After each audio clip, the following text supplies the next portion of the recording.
Hello and welcome everyone to today's sample MBA lecture.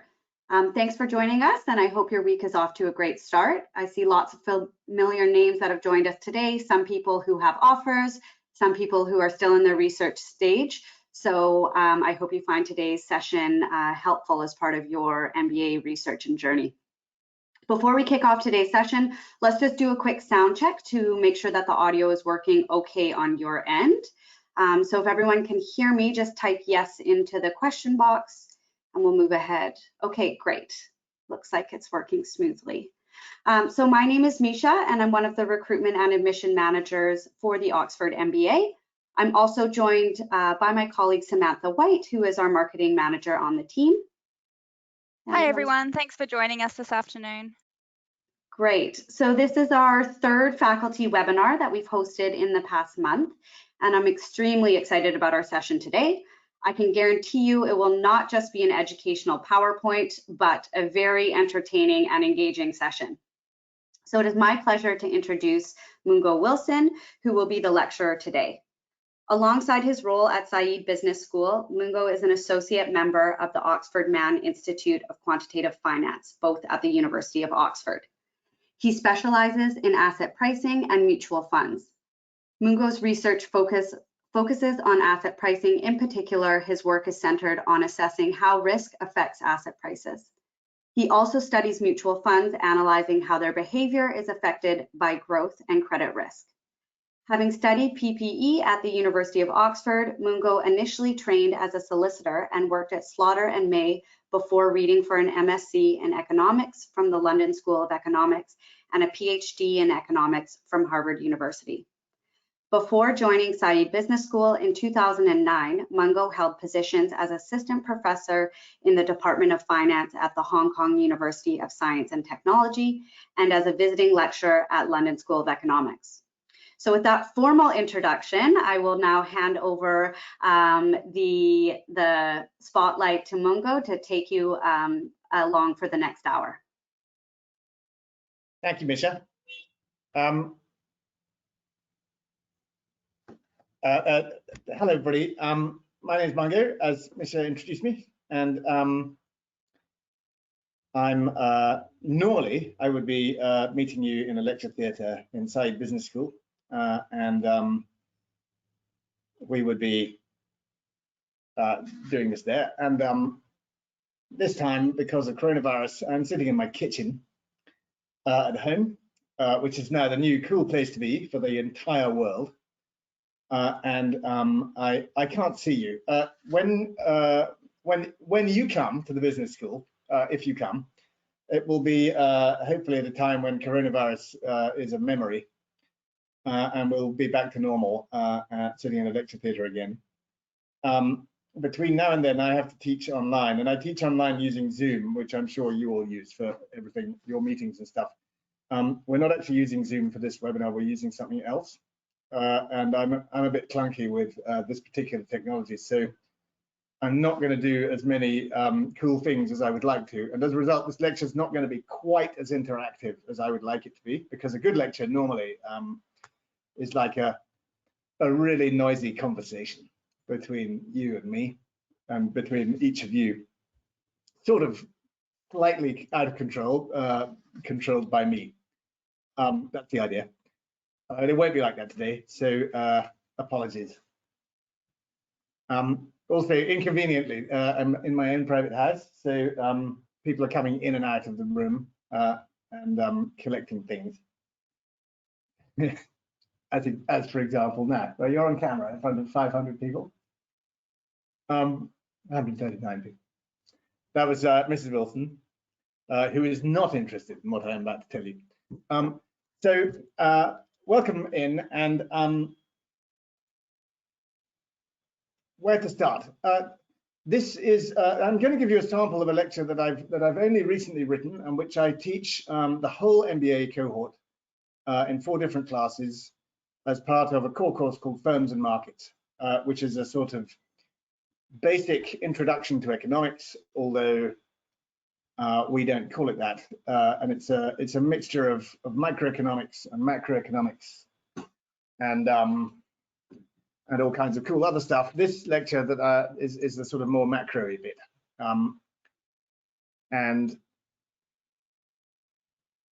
I had a great time teaching it. It's a synthesis of what I think drives economic growth. And I think you can see in front of you a slide marked long run growth, firms and markets class 7. Misha, is that what you're all looking at? Yes, that's the slide we can see. Oh, great. Okay, so this was a slide. This is a lecture that I wrote about long run growth. Long run growth is different from short run growth. So right now we are globally experiencing negative growth because of the coronavirus lockdown. But that is temporary. At least I hope it's temporary. We have every reason to believe that will not last longer than the pandemic itself, and that gradually the world is already beginning to return to work, and the economy will start to grow again. And within a year or two, probably, I'm guessing more like 2, growth rates will be back to what they were before the pandemic. And so while short run growth can move all over the place, that's not what this lecture is about. This lecture is about the bigger picture, the longer term picture. One of the questions that economists ask perennially, one of the perennial questions is, why are some nations richer than others? Right? So a country like the United States has very, very high per capita income, even though it's not evenly distributed across all the people who live in the United States. Whereas countries like the Philippines or Bangladesh have much lower income per capita, and again, also not evenly distributed.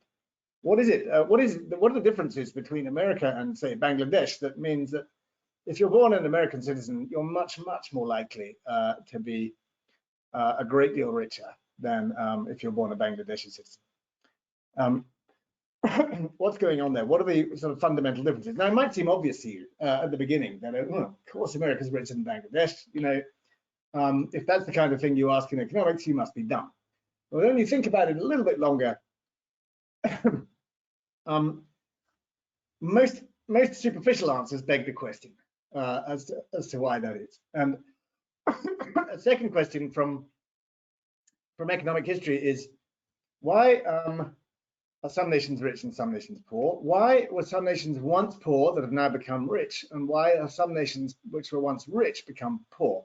Simon Kuznets, who was a growth economist at Harvard in the 1950s, once said that a theory of economic growth had to explain 4 things. It had to explain rich countries, poor countries, Japan, and Argentina.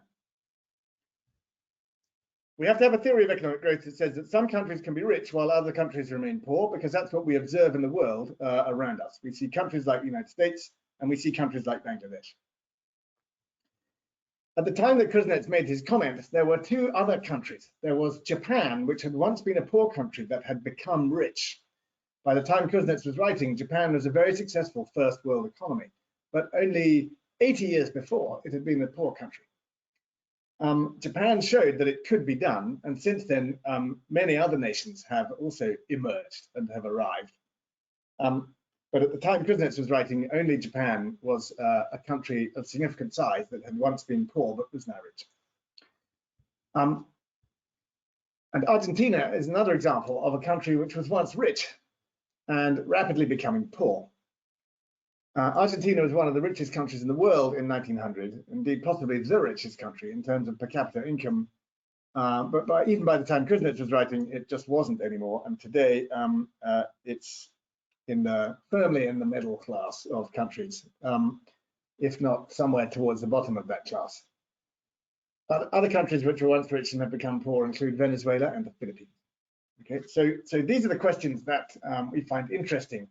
But what's fun is to take these issues of long-run growth, what determines the long-run growth of nations, and to think even more broadly and over a longer time span. And so what I'm going to do now is show you what I hope.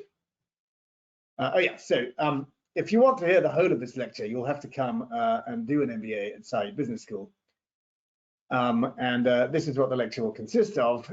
It will consist of the graph which I'm about to show you, and a discussion from John Maynard Keynes. And then we'll talk a bit about what theories explain the graph that I'm about to show you, and the questions, and answer the questions which I already mentioned. And in particular, we'll zero in on what I think is the best theory, which is the theory of institutions. And from there, we'll talk about why institutions matter, and in particular, what benefit you get from having the right institutions. And probably won't have time for this today, but I'll go on to talk about creative destruction and give examples of creative destruction from throughout recent human history from all over the world. But it's always nice to finish with something contemporary. So Misha did a great job of introducing me. Thank you, Misha. But she got that bio from my website, which is not adequately maintained, which is my fault. So I do a few more things than as mentioned on my bio. For example, I'm lucky enough to be the director of a fund run by Baillie Gifford, who are an asset management company in Edinburgh, Scotland, which invests in rapidly growing but immature businesses which have the potential to transform the world and be very, very much bigger in the process. So we invest in all kinds of things, but we have a big sister fund called Scottish Mortgage, which invests in businesses that you've probably heard of, like Google and Amazon and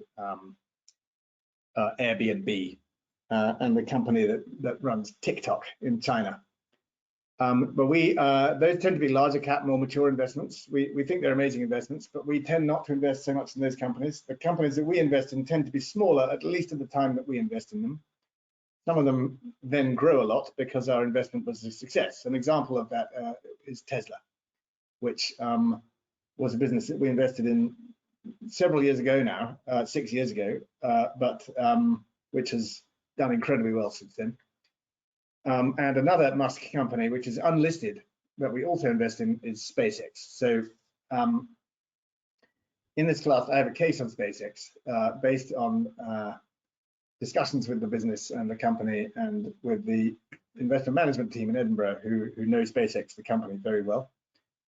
And we have very strong views, very positive views on how SpaceX is going to not only end up putting human beings on Mars at some point in the future, but make an awful lot of money on the way by disrupting a lot of incumbent businesses in many different settings, starting, of course, with the satellite launch industry, but also the telecommunications industry, the air travel industry, and so on. If you want to hear that case, you've got to come and do the MBA. And we'll finish by talking about some of the consequences of this creative destruction. Creative destruction, I will define today, but I think that one take on the coronavirus epidemic is that it's sort of accelerated creative destruction in that trends that we all thought were going to happen, but were going to play out over the next 5 to 10 years, have sort of played out in 3 months because of coronavirus. Coronavirus sort of brought the future here with a screech of brakes. And as a result, some industries which were dying have basically died and they're not going to recover or are in their death throes.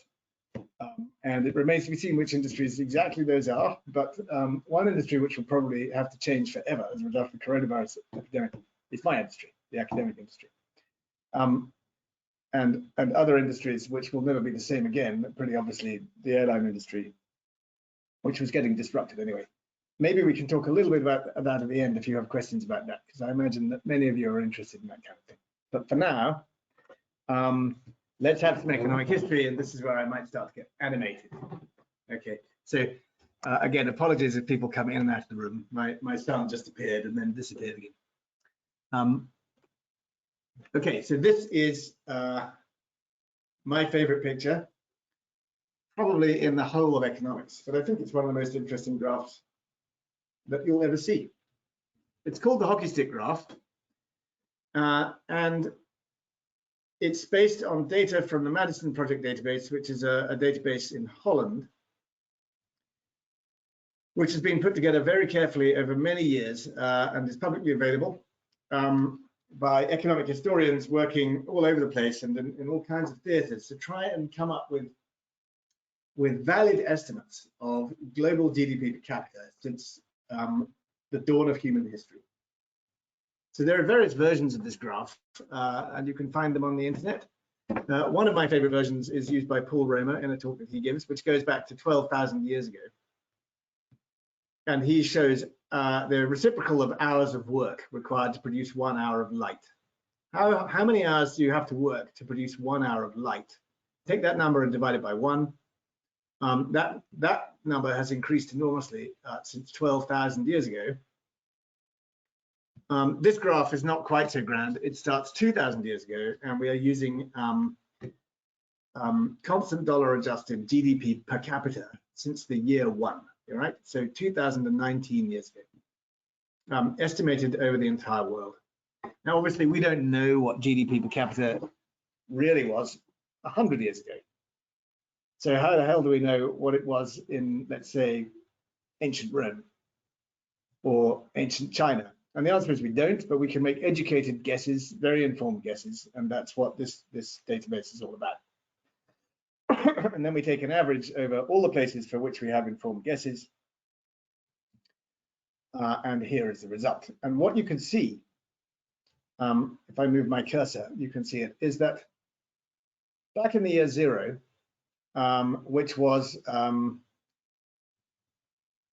this was the period at which the Roman Republic had just come to an end, and the Emperor of Rome was the Emperor Augustus, previously known as Octavian. He had successfully made himself absolute ruler of the entire Roman Empire, as it had become, although I don't think he admitted that it was an empire yet. Living standards at the time, compared to the centuries that came later, were comparatively high. And Rome was a city with a population of over 1 million people, as was Alexandria in Egypt, and generally reckoned to be the only 2 cities in the world at the time with populations of over 1 million. Fast forward to the year 1800, Rome had been sacked by the Goths in 400 and something AD. Alexandria was a shadow of its former self. No city surpassed Rome in population after the period at which this graph begins, until London's population reached over 1 million in the early 1800s. So there's an interregnum between 0 AD and the year 1800, where in Europe, at least, living standards never caught up with the living standards of ancient Rome. In other places, living standards were high in the period in between. One thinks particularly of periods in Chinese history, such as the Tang Dynasty. But it's fair to say that prior to about the year 1700, no one at any point anywhere on the Earth had broken away from the long run average, which is shown on this graph. So what you can see is that until about the year 1800, actually you can't see it on this graph because this graph reports global GDP per income. So on this graph, the takeoff in GDP per income is actually very late. It's like only just before the year 1900, only just over a century ago, in other words, about 130 years ago. But some countries took off a bit earlier than that.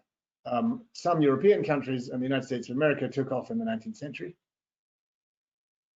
And the United Kingdom, and in particular England and southern Scotland, took off earlier still in the year 1700. So what I'm claiming you can see from this graph, although you can't quite see it, you can see an inflection point. Damn, where's my cursor gone? You can see an inflection point at about the year 1700, 1800, which is of course corresponding to the Industrial Revolution. And prior to that, prior to the Industrial Revolution, economic growth over the whole of human history, since about 2,000 years ago, was essentially 0. In the 10,000 years prior to 0 AD, economic growth was very slightly positive because of the invention of agriculture and what comes with agriculture, which is urbanization. human beings went from being hunter-gatherers to farmers who lived in dense communities, villages. And this undoubtedly began the process, which eventually culminated in the Industrial Revolution. We call the earlier revolution the Neolithic Revolution, the agricultural revolution. But what strikes you from looking at this graph, I hope, is that for most of human history, economically speaking, nothing happened anywhere. And if you don't find that fact astonishing, then you haven't really appreciated it. However, if you'd been living in the year 1600, you would not have found the fact astonishing, because nothing had ever happened anywhere, and nothing had ever happened yet. So you wouldn't find it very surprising that nothing happened. You would just think that nothing happens is the normal state of economics. And you might even have formulated an economic law that long-run economic growth is zero. Anyone writing before 1700 would have had no evidence to the contrary. And yet, they would have been wrong if they'd formulated that hypothesis, because economic growth isn't zero. Economic growth is extremely high, as you can see again from this graph, because in 1700, something happened, and it happened at a very specific time and a very specific place. It happened around 1700, in the years around 1700, and it happened here in England, where I'm sitting. Something changed, and the world was never the same again, and you can see the results on this graph. As other countries began to imitate what had happened in England, and as what had happened in England began to spread to other countries, industrialization, world GDP per capita started to rise and rise and rise and rise, and it's been rising ever since. And whatever you read in whatever gloomy newspaper that you read, it will never stop rising. It will continue to rise forever. And that's extraordinary, because it basically means that in human history, from an economic perspective, only one important thing has ever happened. So the real question is, why did it happen then? Why didn't it happen earlier? And why did it happen in England? Why, for example, did it happen in ancient Rome or in Tang Dynasty China? Now, those questions, we'll never be sure of the answer to those questions. But those are the really big questions, and that's what this lecture is about. So, remarkably, even though he didn't have access to any of the data I've just shown you, back in 1930, 90 years ago, the Cambridge economist John Maynard Keynes had already figured all of this out. And here I break all the rules of good PowerPoint presentations, because I'm quoting almost the entire first 1/3 of this essay by John Maynard Keynes, which is called The Economic Possibilities for Our Grandchildren. It's free, you can find it on the web. I highly recommend you read it, because it's a brilliant short essay in which he makes the prediction in 1930 that 10 years from now, 2030, the economic problem will be solved. That is to say, everything you want will be free, and you can have as much of it as you want for nothing. Now, his prediction wasn't quite right. He made some other predictions about the increase in our living standards, which were dead accurate. He got those right. But Keynes underestimated our ability to find new things which everybody wants enough that they're still willing to pay for them, and also to contrive to make things scarce so that they have high prices. But I think that the bottom point is that Keynes predicted in 1930 that living standards would be far higher today than they were in 1930.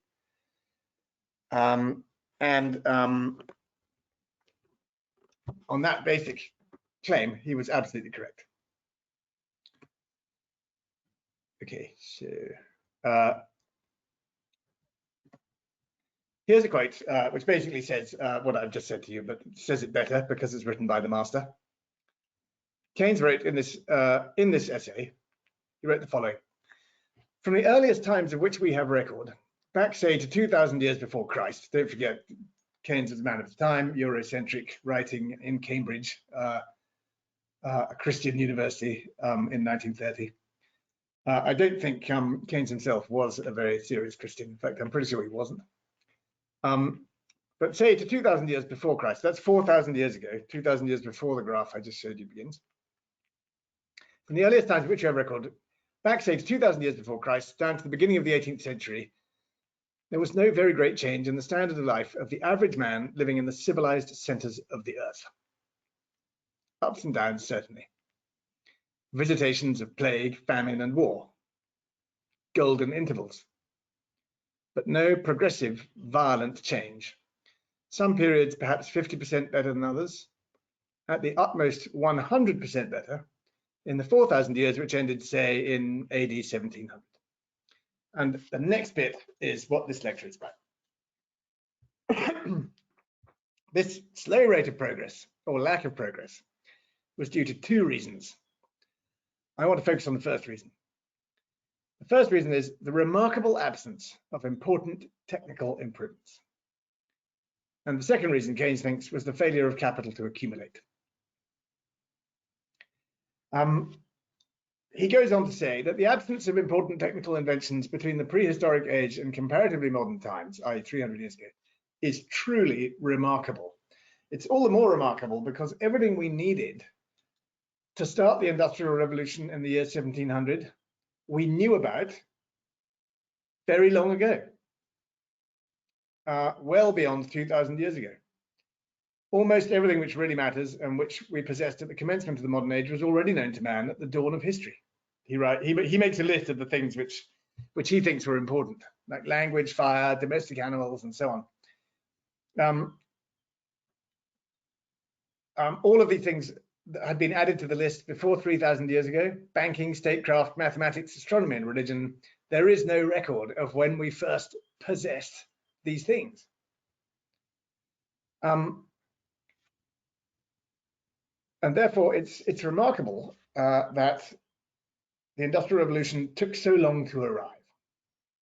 So perhaps the first thing to say about why did the Industrial Revolution happen when it did, where it did, is to ask what prevented an Industrial Revolution from happening much earlier. It wasn't a lack of technological innovation. We had everything we needed to have had an Industrial Revolution 2,000 years ago, either in China or in Europe. But we didn't have one. So what was it that prevented the Industrial Revolution? And perhaps you're beginning to glimpse that the answer might be, it wasn't a lack of technological brilliance. It wasn't that our technology for manufacturing stuff was bad. It was something else. It was something else that prevented us. So at this point in a real class, where we're all sitting there, I would invite you to jump in and suggest explanations. The explanation has to explain, and this is a very, very tough call, why the Industrial Revolution happened in 1700 in England, rather than at some earlier point somewhere else. But I'm going to spoil the surprise. If you come and do the MBA, spoiler alert, we'll do this again. You'll get this lecture in February 2022, I think. Or maybe February 2021 if you're thinking of coming this coming year. But I'm going to go to my favorite explanation and talk about the other explanations about and why they don't work later.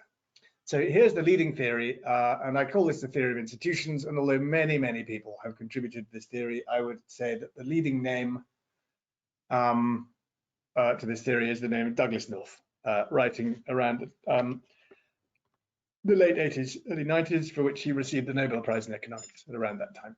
Okay, so North said the crucial thing that determines long-run economic growth are institutions. And then you ask, okay, that's fine, but what's an institution, Douglas? And he answers, here we could put on a robot voice, humanly devised constraints that structure political, economic, and social interactions. Okay, now that kind of sentence usually leaves one none the wiser.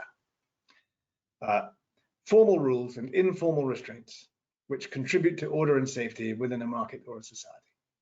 Yeah, notice they can be informal, right?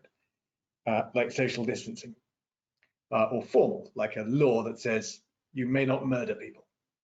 And if you do, you will go to jail for the whole of your life, or worse. North wrote, throughout history, institutions have been devised by humans together to create order and reduce uncertainty and exchange. He very much emphasizes the way institutions reduce risk. And together with the standard constraints of economics, such as budgets, they define the choice set, the set of what's feasible. Okay, and I think that puts it very well, and therefore determine transaction and production costs, and hence the profitability and feasibility of engaging in economic activity. But it was the next bit. It's the next bit which really is impressive. North pointed out that institutions don't change very much. People come and go, countries rise and fall, but institutions remain remarkably static. They do evolve. They evolve at about the same speed as species evolve, which is very slowly, so slowly that you don't usually notice that they are evolving. The UK legal system, for example, is very different from how it was 150 years ago. But 90% of it is the same as what we had 150 years ago. And if you compared the UK legal system to how it was even 10 years ago, you probably wouldn't notice any difference at all. You'd be really hard put to name any important differences. As he wrote, institutions evolve incrementally. And this is a way of connecting the past with the present and the future in an economically important sense, right? We live in a world that is controlled, that is formed by the institutions that were developed by our ancestors.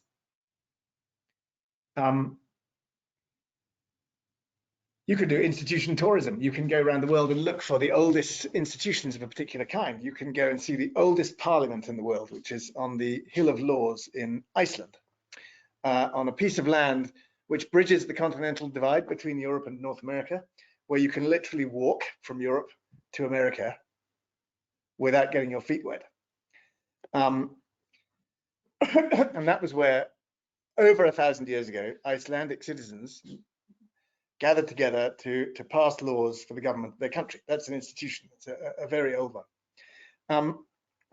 But then it's finally, North gives us a clue to the answer to the question about why did the Industrial Revolution not happen much earlier in somewhere that was much more on the map. He writes, economic history is overwhelmingly a story of economies that failed to produce a set of economic rules of the game with enforcement that induce sustained economic growth. So according to this hypothesis, which I think is probably right, it wasn't a lack of technological brilliance. It wasn't a lack of ability in manufacturing, for example, or anything else that prevented industrialization from happening much earlier. It was that we didn't have the right institutions. We had institutions that failed to induce sustained economic growth over and over and over again, everywhere throughout human history. And then, ta-da, something happened. And as a result, England in 1700 suddenly had a different set of institutions from institutions that had ever existed before, anywhere, which did induce sustained economic growth, and countries that have copied those institutions have found themselves catching up or even overtaking the United Kingdom. And that's really the story. Okay, so let's dig into this theory of institutions a little bit more. So I've given you a fairly high level sort of overview of what an institution is, with an example of a legal system. Let's talk about how this explanation de-emphasizes some other explanations. All right, so explanations which emphasize institutions de-emphasize explanations that rely, for example, on climate or on endemic disease or on, you'll know what I'm talking about, guns, germs, or steel. Okay, so 20 years ago, when I was a graduate student at Harvard teaching a class, 3 classes, I think, of undergraduates, economics, they would do classes with graduate students and then go to lectures given by faculty members. And we all attended a lecture given by Professor Jeffrey Sachs of the Kennedy School of Harvard University, where he talked about why are some countries rich and some countries poor, and he didn't mention institutions once. He talked about climate. He said that most of the reasons why some countries are rich and some countries are poor are to do with geography, right? Countries that are on the equator are always hot.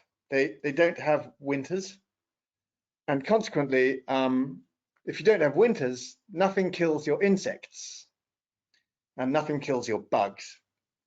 And so countries that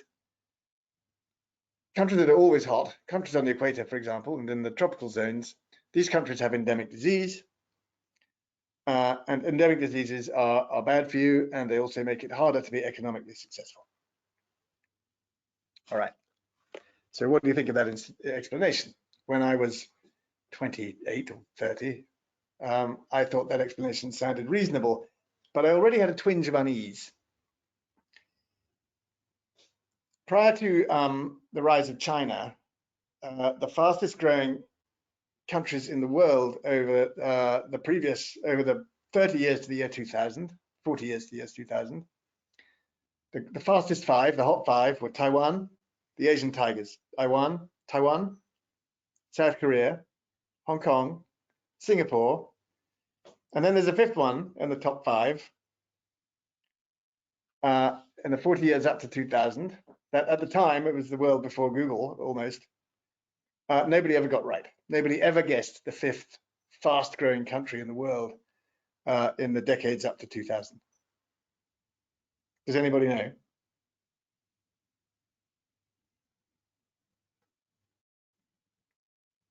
Misha, is anybody typing a country? Not that Singapore, Japan, No? India, Brazil, Argentina. No, so those countries were very slow growing in the post-war years. They're growing faster now, right? We think of those countries as, but their growth has all been sort of post-2000. USA, Hong The Kong. USA was no, not nearly as fast as to be a very rapidly growing country, you have to be catching up with someone who's rich. So you have to start poor. The US was rich in the years after World War II. Vietnam, Philippines, Indonesia, Malaysia. They're later. Philippines is still low. Thailand. Thank you. I think guessing is the word summarized. I was guessing too. I didn't know the answer either when I was a graduate student. The 5th fastest growing country in the world in the decades leading up to the year 2000 was Botswana, which is a landlocked desert country in southern Africa. All right. It contradicts every one of the claims that Jeffrey Sachs made in that lecture to those graduate students at Harvard 20 years ago, because Botswana doesn't really have a winter. Botswana has endemic disease. In fact, the AIDS epidemic was pretty bad in Botswana. Botswana is a desert, and Botswana is landlocked. That's the other thing Jeffrey Sachs mentioned back in the year 2000, is that if you're a landlocked country, it's harder for you to trade, and therefore it's harder for you to acquire new ideas, and therefore you're more likely to be poor. Botswana broke every single one of those rules, and indeed it became the poster child for any theory of economic growth has to explain Botswana. Because not only is Botswana rapidly growing compared to its neighbors, it just shouldn't be rapidly growing according to most of the then prevailing theories about what determines economic growth. But guess what? You probably guessed already, Botswana is very lucky in that by African standards, it has extremely good political institutions. Basically, a series of very benevolent rulers has ensured that Botswana has sort of won the lottery of life in a sense.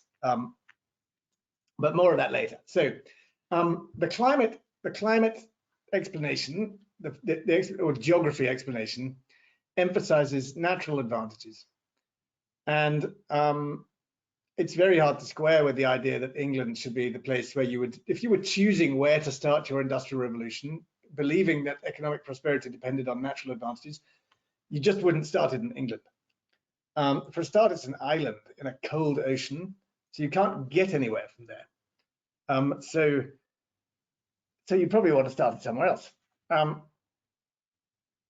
But the climate explanation is very old, and it will never quite go away.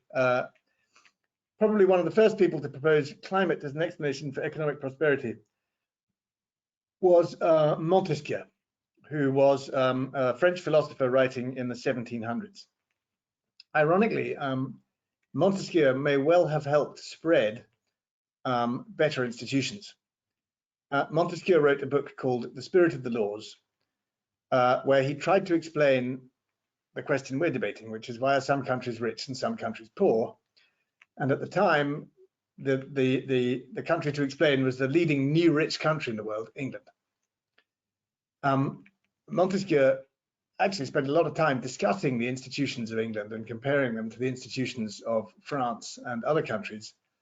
But he also, in that book, first proposes that climate, that being a hot country makes you poor. Interestingly, in Montesquieu's theory, if you live in a hot country, you don't have any energy to do any work, and also it makes you libidinous.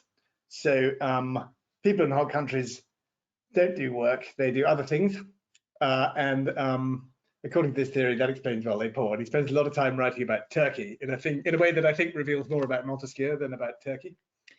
In other respects, Montesquieu was well ahead of his time, but we can attribute the climate theory to him. So in a sense, it's trivially obvious that climate can't be everything, right? Look at North versus South Korea. Two countries that were the same country until about 1950, on the same peninsula, split down the middle by a war,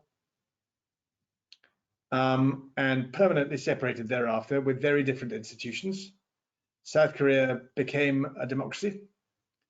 North Korea remains a totalitarian dictatorship. And South Korea is one of the richest countries in the world, and North Korea isn't. The Korean Peninsula is probably the best example of how institutions matter for economic outcomes and for long-run economic growth. And of course, here it helps to have a long run to observe. The Korean War happened 70 years ago, between 60 and 70 years ago. So we can start to, we really do get a take on long-run economic growth over a period that long. And we can see that South Korea has indeed completely outperformed North Korea. Another example from a little bit that's a little bit less contemporary is East versus West Germany. In 1945, the Soviet Union had occupied the eastern part of the German Republic, and the American, French, and British armies had occupied the western part, the western and southern part.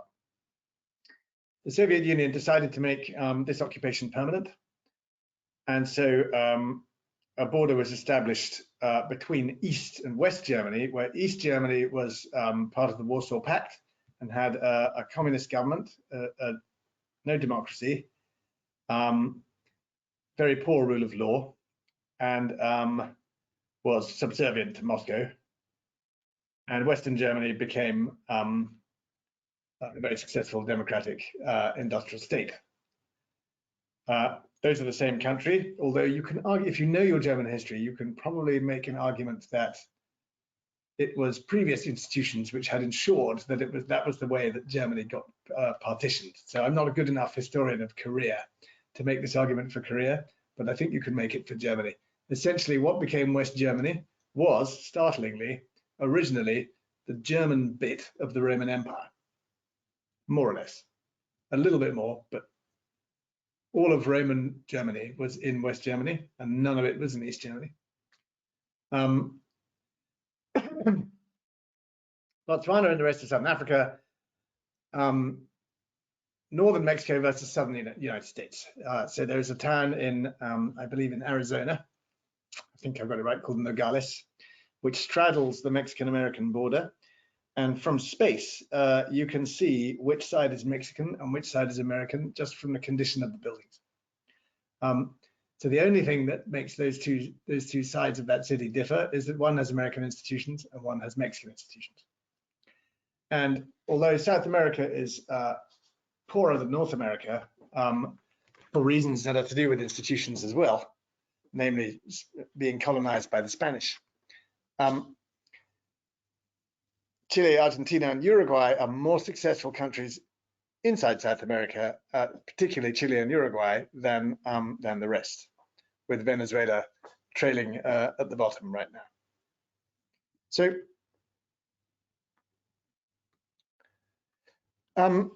what kind of institutions do you need to be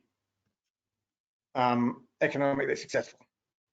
We can think about a sort of minimal set to ensure that you are onto total failure, and then a maximal set beyond that to ensure that you become successful and industrialized, become a modern industrial state capable of sustaining creative destruction. And that's where we go in this lecture, if you would come, that I would give you in February next year. I teach all four cohorts this lecture, and I had a really good time teaching it for the first time this year. So we start here. We start here at the beginning of history, modern history, and then we finish by talking about SpaceX. So historians and economic historians and sociologists as well have spent a lot of time trying to figure out when was it that governments became all-powerful. Because one argument is that you can't be a successful state, even a minimally successful state, until private citizens are no longer able to wage wars.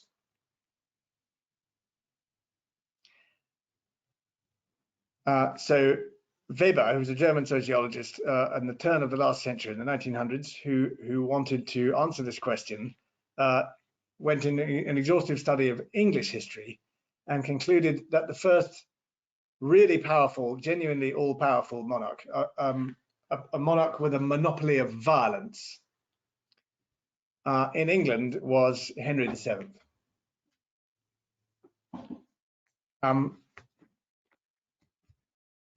Henry Tudor, the first Tudor, the one that no one can remember because he wasn't very glamorous compared to the later Tudors. His glamorous red-headed son, Henry of the 6 wives, and his glamorous red-headed granddaughter, Elizabeth, are the human interest of the Tudor dynasty. But the Tudor dynasty was founded by Henry Tudor, who was a complete chancer and who just happened to be able to lead a successful invasion of England and usurp the throne from the rightful King of England in the year 1485 and then keep it.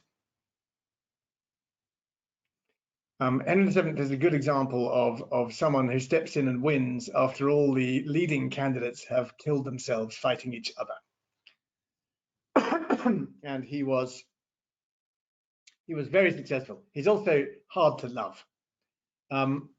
If you come to Oxford, you may become a member of the college that was founded during his reign by his Lord Chancellor, by his chief minister, which is Corpus Christi College, Oxford, founded by Bishop Richard Fox. Who was certainly of great help to his master in establishing a monopoly of violence. But after Henry VII, it was never really possible for an individual other than the government to successfully wage a war against the government or anybody else ever again. In France, this process is a little bit less clear-cut because there were uprisings and revolutions in France after, I believe, that the government established a monopoly of violence in France. But my leading candidate for the Henry VII of France is Louis XI, Louis the Spider, Louis l'Araignée. He's definitely one of France's greatest kings and most able kings, and very little is known about him, really, and he's not thought much of. He's not considered to be very glamorous. So maybe the hard work of establishing a genuinely powerful government has to be done by the rather less glamorous absolute monarchs of the second millennium. No one loves them. Now, having a government with a monopoly of violence is a necessary condition, but it's not a sufficient condition. Basically, extractive institutions, governments with a monopoly of violence, for example, allow for the creation of wealth solely in order for the government or the ruling class who control the government to extract it. And countries which lack a monopoly of violence are today the world's poorest countries. Right? They're the countries which come right down the bottom of the league table of income per capita. So, for example, Somalia, Libya, Afghanistan, Iraq, Nepal, Haiti. These countries lack law and order. It's not possible to say whether somebody can just barge into your home and kill you and steal your goods. And in countries like that, the first thing that goes out the window is investment. Right? Why would you save and invest for the future when somebody might steal it all from you in the next 10 minutes? So you need minimally some law and order, and for that you need a government which controls, which has a monopoly of violence, to use Weber's phrase. But you need a lot more than that. The lecture then goes into talking about exactly the kinds of institutions that evolved for the first time in England in 1700, but which had been steadily evolving for several centuries before that, in ways that are really quite interesting to observe. So if you come, we'll talk about the Black Death, which suddenly seems more relevant than ever because of coronavirus. The Black Death was the epidemic of bubonic plague, which broke out in China first and then in Europe, just like now, in the 1350s, and which wiped out 1/3 to 1/2 of the population of Europe, but which had a very different outcome in Eastern Europe, long-run outcome on institutions, than the outcome it had in Western Europe. And similarly, the European discovery of the Americas in the 1490s affected all Western European states profoundly.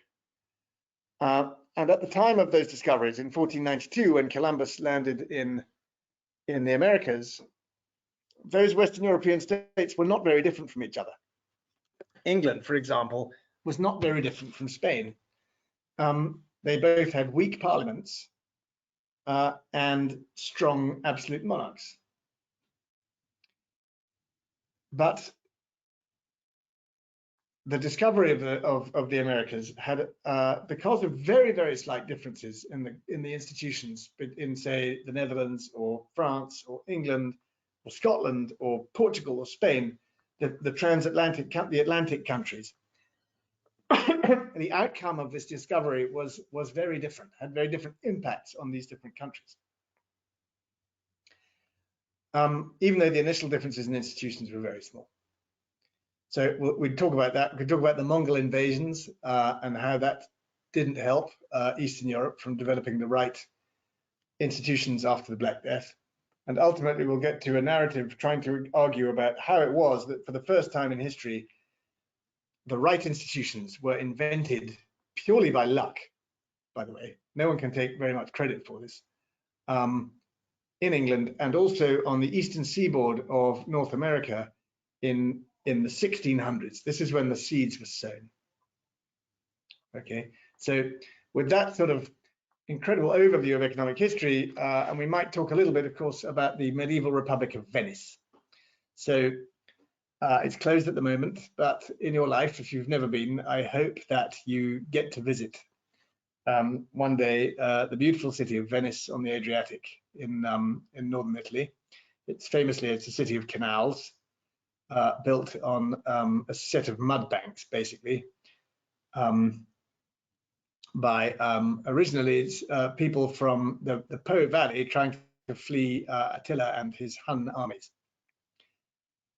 But Venice became the most powerful commercially successful nation state in medieval Europe, and it did so from very early on. And Venice became so powerful and successful that already by the 1100s, it was in a position to occupy and sack Constantinople, which was the capital of the Eastern Roman Empire. It took the invading Turks another 400 years to capture Constantinople, but the Venetians did it in a fit of anger in the 1100s. That was how powerful they were. And you can make an argument that Venice nearly, but not quite, achieved an industrial revolution in the 10 and 1100s. So if they had succeeded, the industrial revolution would have happened 700 years earlier than it did, which means you can only imagine how well off we would be now.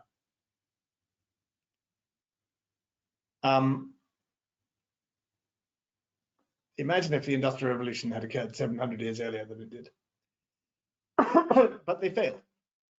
And they failed for reasons that are all to do with the design of institutions, because Venice, the Republic of Venice, had a coup d'etat by its oligarchy, who seized control and closed down the institutions which were encouraging the creative destruction and innovation, which is the basis of successful economic growth.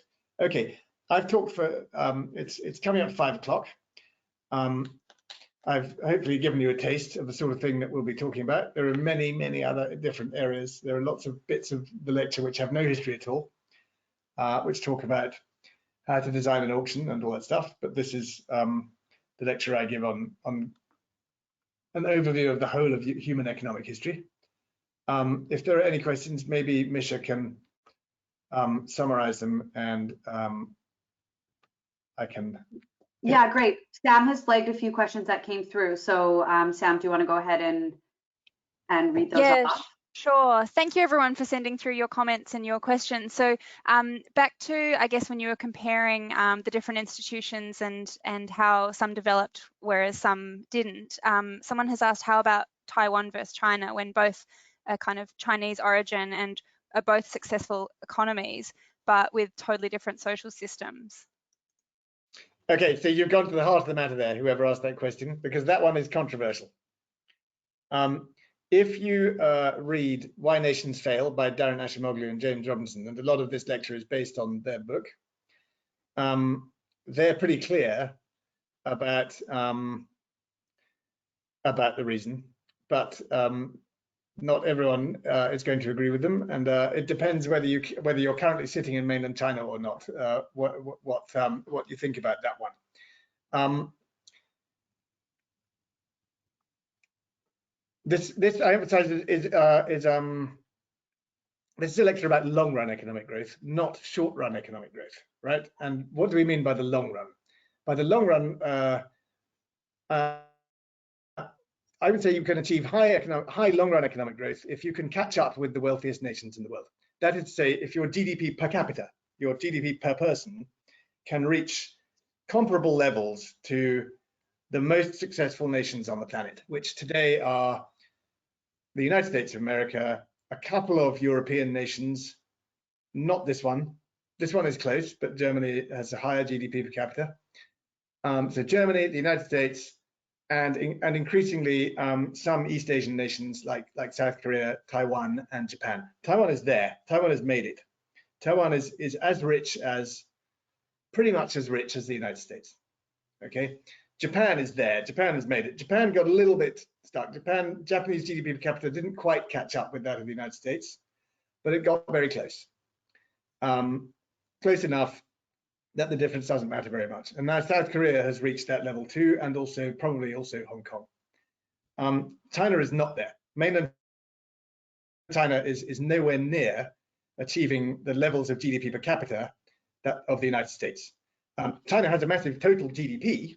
The value of everything that China produces is enormous because China is enormous. China has a huge population. I think it's about 1.2 billion. And so its GDP is about the same size as the GDP of the United States. But because it has a population that's 3 to 4 times the size, GDP per capita in China, which is the measure of importance, living standards, is only about 1/3 that of the United States. So China would need to continue to grow at an extremely high rate for a long time to come before its GDP per capita would converge to GDP per capita levels of Taiwan and the United States. So in fact, with its American-style political institutions, Taiwan Taiwan's not the surprising one. Taiwan has very high living standards, US-style living standards. It's had a very high long-run rate of growth for a long time. And not surprisingly, according to the institutions theory, it's reached US-level living standards. The question is, with its very different, as you put it correctly, very different political institutions, will mainland China be able to reach US-level living standards? And Ashimoglu and Robinson and the institution theorists would probably say, no, it can't. And the reason is that we can discuss in class. If you come, it's probably easier to discuss it in Oxford than in some other places. It's a very interesting discussion. And there's reason to be skeptical of that answer because of we've seen some very impressive creative destruction in mainland China in recent years. You know, who has not been impressed by the performance of e-commerce companies like Alibaba, Ant Financial, Weibo, Baosun? You know, these are really impressive companies, and I think the question really there is, to what extent is China's rapid growth just catching up with the rich nations, the technologically advanced nations, by basically doing what they've already done and therefore raising their living standards very quickly? And to what extent will it be possible, as China's do converge to those of the rich nations like the United States, to what extent will it be possible for China to continue to grow rapidly? We don't know the answer to that. We only have theories, because China's only 1/3 of the way there. China is a relatively rich nation compared to, say, Bangladesh, but China's not a rich nation compared on the measure of GDP per capita. It maybe become one in the next 10 to 20 years, but it isn't there yet. Taiwan is. So those two countries are not the same. I hope that answers your question, because it's a very, very good question. It's the right question.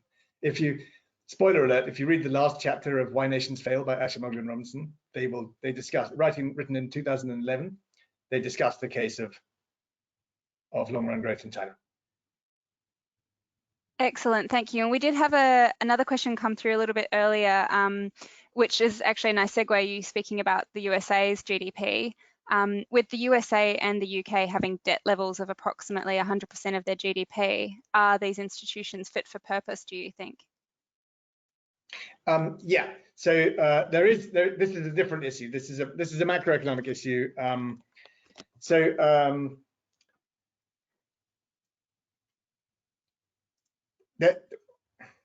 This is related to what I was talking about. So we've lived through an unprecedented period of creative destruction in recent years, of innovation which has replaced existing products and processes with new products and processes, and sometimes just created completely new products and processes. And creative destruction has beneficiaries, winners, and of course it has losers. The clue's in the name, creative destruction. Some industries and some businesses are no longer able to compete effectively, and they die out. In the class, I'll talk about SpaceX, but you can see that Tesla also, and the rise of the electric car has implications for the combustion engine, and the rise of storable electricity and batteries, efficient battery farms, and renewable energy means that at some point very soon now, possibly we've passed it, oil and gas will become uneconomic. And it will no longer be a profitable activity to engage in oil and gas production. I think we may have reached that point, at least in some places. And so those industries are going to die out or have to become a lot smaller and only serve specialized markets like the jet fuel market, for example. So that obviously creates losers. Countries which have oil but not much else, they are going to drop down the league tables, and it creates, within countries, it creates inequality. So Claudia Goldin and Stephen Katz have a book where they argue that inequality is the outcome of a race between technological innovation and education. Okay, so long as we can educate people quickly enough to master the new technologies which are available and deploy them productively in their industries, inequality will fall. And if we can't, if technological innovation outpaces education, as it has done for the last 30 years, since the rise of the internet, inequality will increase. And the way to explain this is because new technology is skills biased. It benefits the highly skilled at the expense of the unskilled or the low skilled. For example, in 1960, a statistics professor, someone like me, and a bank manager earned about the same income in a United States mid-sized city. And that's because statistics professors couldn't do anything because computers hadn't really been invented yet. Fast forward to the 1990s, and statistics professors are getting paid $1 million salaries to advise baseball teams on who to hire and how to spend their player budgets. And bank managers are obsolete. They don't exist anymore. Right? And that's because the new technology that came along, the IT revolution, was skills biased. It made the statistics professor, who was the skilled worker, but paid the same as a bank manager in 1960, it made the statistics professor much more productive, much better able to do their job. But it made the bank manager redundant. So why is that relevant to debt? Well, because in this very rapidly rising inequality that we've been living through, because we've been living through a golden age of creative destruction, which is a good thing for economic growth in itself. Because we're a democracy, we've sort of applied the sticking plaster of debt to hide this inequality. Raghu Rajan points out that over the last 30 years, the dispersion in incomes and wealth levels in the United States has increased enormously, right? As the 1% sort of totally disappear from everybody else, but the top 20% have also rapidly accelerated away from the bottom 50% and the bottom 20%. So the dispersion in income has increased enormously, but the dispersion in consumption, in how much people spend on themselves in personal expenditures, that hasn't increased very much. The difference between the two, the relatively higher consumption of the poor relative to their relatively low incomes, that was funded by debt, partly private debt, and that's what led up to the credit crunch of 2008, subprime lending, literally, and more recently government debt, which is being used to fund to conceal this, but to keep the dispersion in consumption levels and living standards less than the dispersion in incomes. Is it sustainable? No. How will it end? I don't know. That's macroeconomics. If you want to know the answer to those kinds of questions, come to Saïd, take Oren Slisman's macroeconomic lecture, which will have classes on inflation, on debt, on the fiscal theory of the price level, which is the most advanced macroeconomic theory in the world right now, which relates the trajectory of future government debts to the current price level. Monetarism and Friedmanite monetarism is out, gone, dead. This is the sort of dynamic version which relates government debt to the price level. And at some point, when people stop believing that the governments are able to repay their debts, the price level today has to jump up. But we don't seem to be anywhere near that point at the moment. And with interest rates near zero, the government's ability to fund their borrowing is very high. So I'm not that worried at the moment about high levels of US and UK government debt, but I would be much more worried if we started to see rising inflation and rapidly rising interest rates on new issues. I think that would be the first indication that we're in for an inflationary burst. And inflation, by the way, if it's high enough, wipes out this debt in no time, because this debt is all nominal, right? It may constrain your ability to raise new debt in the future, but the existing debt becomes very small. So great question as well. Any more? Okay, great. We have a bunch more if you don't mind going over. No. Should we read a few more? Yeah, read a couple more. Okay. So two actually from one person, so I'll read them both. They're not specifically related, but we have. Let's take all the questions because some of them may be the same. That sometimes happens. Okay, so would you consider GDP per capita a better measure for prosperity than absolute GDP figure? Yes, that one's easy. Okay. Total GDP, just think of a country with one person and think of a country with 1 billion people with the same GDP. The country with 1 billion people is very poor. Okay, great. How does the institution theory explain continued growth imbalances between former East and West Germany, given that they've shared the same institutions for several decades? They have only shared the same institutions for 3 decades, which is not very long by long-run economic growth standards. So levels of education, for example, will persistently differ between those 2 areas. That's a really good question. Demographics can also explain differences. So my understanding, I'm not fully informed about this, but I understand that in Germany there is a sort of a northeast southwest divide, and that the northeast is much less prosperous than the southwest. So I would like to know about internal migration. Basically, how many young educated people are left in East Germany? I suspect not many, which means that most of the people still in East Germany are probably old and less educated. And therefore, they are still the victims of those bad pre-1990 institutions. There you go. We can discuss that further when you come, whoever that was. Actually, that candidate is applying for round 4, so could be in the program September 2020.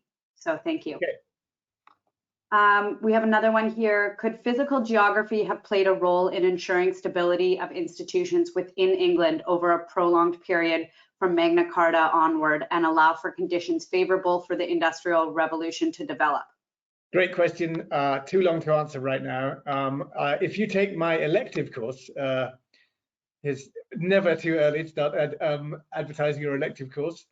Then I'll give you an example of how that question is definitely relevant in the context of the colonial experience of in particular Africa.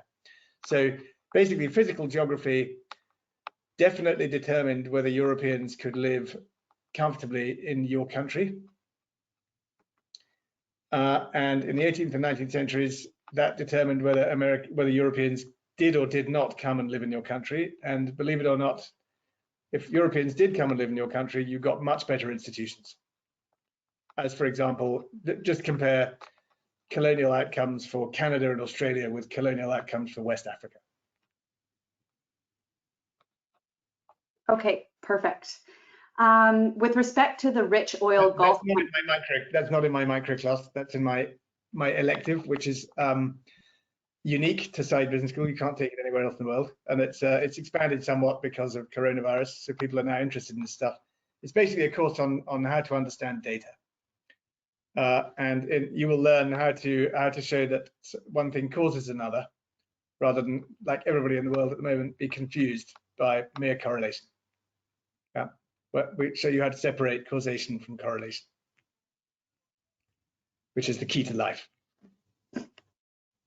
Okay, great. So we have one here. With respect to the rich oil Gulf countries, is their GDP per capita related to their institutions or their natural resources? So in those cases are exceptions, right? They have high GDP per capita because they have natural resources which are valuable. So they also almost universally have pretty unimpressive institutions. They're mostly ruled by absolute monarchies. And their societies are not very sophisticated, actually, although I'm doing a disservice. I've never been to Dubai, and I understand it's amazing, but the political institutions of the Gulf oil states are not the kind of institutions that theorists think lead to high levels of long-term economic growth. The high economic growth of the Gulf states is fairly recent. It's only been since in the post-war era that these states and the discovery of oil in these states have seen high income levels. It's clear that they have institutions that are in some ways better than other places. So Venezuela has more oil than Saudi Arabia, probably, but Venezuela is a basket case, and Saudi Arabia is most people in Saudi Arabia are moderately well off. They're only moderately well off. There are some staggeringly rich Saudis, but they tend to be members of the royal family or people connected to members of the royal family. So Saudi Arabia has clearly done a better job of managing its oil wealth than Venezuela.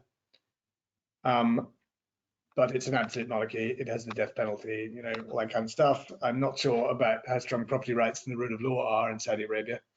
The staggering wealth amassed by some of these Gulf states is really due to a windfall. Yeah. So in that case, in that one case, geography is the explanation. Thank you. We've got another. Oh, sorry, you go. When the price of oil goes to zero and stays there, how will these states make out, I think? And the answer is, it's not clear that they'll do very well, right? Awesome. So we've got another one that's come through saying it seems like many nations with the highest GDP per capita are nations that have partnered with the US. So South Korea, Taiwan, and by extension, the post-World War II rebuilding of Japan and Germany. Could you speak to that? So that's a historical question, right? That's the post-World War II order, which was basically in a bipolar world following the end of the Second World War. We had the Cold War, and the United States and its allies decided to create the multilateral institutions which have ordered the global economy and the global polity until now, right? The United Nations, the IMF, the World Bank. Let me tell you about the World Bank and the IMF. This is John Maynard Keynes again. The International Monetary Fund is the IMF, and the World Bank. They were set up at the Bretton Woods Agreement in New Hampshire just after the war, and Keynes was there. Keynes came out of the meeting and was asked by journalists, Professor Keynes, what is the difference between the International Monetary Fund and the World Bank? And Keynes replied, it is very simple. The bank is a fund and the fund is a bank. He was absolutely right, but I can't imagine he sorted out the journalists. The multilateral world order that was set up by the United States in 1945 strongly encouraged the development of US-style institutions, and it was for that reason that South Korea, for example, and Taiwan, which were not democracies at the start of the post-war era or at the end of the Korean War, they both became democracies in the 1970s. Previously, they were dictatorships. Yes, they were firm allies of the United States because that was the New World Order. The New World Order is unraveling now, right? Because we've gone from that world to a multipolar world with the rise of China. That raises all kinds of geopolitical questions, all kinds of interesting questions about what will the new order be. That you've asked all the right questions. You know, what is the outlook? What is the long-run growth rate for China? How does it look, given this is our theory of what determines long-run growth? What will be the new world order in the future? Will you be able to grow rapidly, even if you're hostile to the United States? Those are the things we can talk about in class. Too big for now. Okay, great. I have another interesting one here. Institutions certainly matter, and I'm curious how it works for other outcomes as opposed to economic growth. For example, health outcomes in the current context. Looking at the current COVID-19 pandemic and how institutions have different strategies to handle it. One sees both the US on how different institutions virus, with the US having a mostly private healthcare system while the UK having a public system. Yeah, not sufficiently well informed to answer that one, but I don't believe the UK has brilliantly distinguished itself from the current crisis, given our number of deaths per million. You would need to, again, that's something we could talk about in class, and I want to talk about in an identification class. But first of all, you've got to come up with a way of comparing performance. So you probably want to look at, say, number of deaths per million head of population. But you need to adjust for the fact that some countries have relatively younger populations than others, and younger people seem to be less at risk. It has to be said that the United States was always going to have a bad pandemic because of the way its healthcare system works. The UK was always going to have a not brilliant pandemic because of the way our healthcare system works. And countries that spend a lot on and run their healthcare systems in different ways, like Germany, were probably quite likely to have a good pandemic, and that's exactly what's happened. The countries that have done really well in the coronavirus pandemic so far are the countries that experienced SARS back in 2003, namely Taiwan and Hong Kong. The healthcare as an institution is an interesting one. I can't give you a sort of satisfactorily deep answer in the remaining 1 minute, but it's a very good question as well. It's a very interesting question. And it's an economics question. Okay, great. How are we doing for time? Do you want to take one more, or should we? We can take one more, and then probably people. I can see the number of attendees is dropping, so perhaps people. Yes, but still quite a captive audience. Okay, so a question here: do you also touch on inequality within the course? Curious how colonization and slavery contributed towards the hockey stick growth. So colonization and slavery were outcomes of institutions, and it's absolutely, being colonized is a great way to acquire terrible institutions. Even if the colonizing country has excellent institutions back home, it's no guarantee that you'll get good institutions. I won't touch on that in the microeconomics class, but in my identification class, I teach a whole half class on this, using a paper written by the same two co-authors, but on, as I mentioned earlier, on endemic disease. So